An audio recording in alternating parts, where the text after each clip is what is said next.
શબ્દોને જોડીને નવો અને અર્થપૂર્ણ શબ્દ બનાવવો એટલે કે સમાસ. સમાસના પ્રકારો પૈકી આજે કર્મધારય સમાસ અંગે આપણે માહિતી મેળવીશું.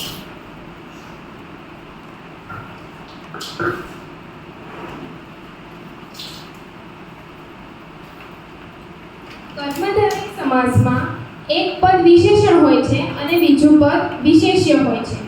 ઉદાહરણ તરીકે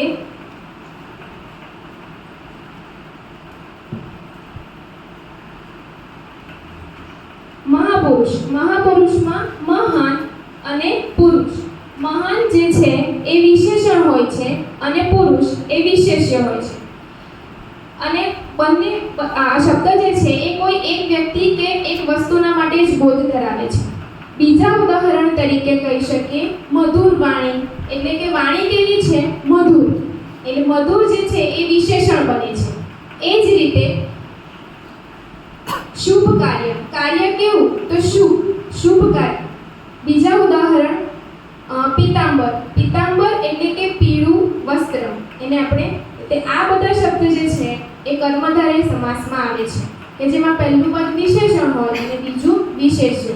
હવે કર્મધારય સમાસ અંગે તમે કોઈ ઉદાહરણ આપી શકો છો?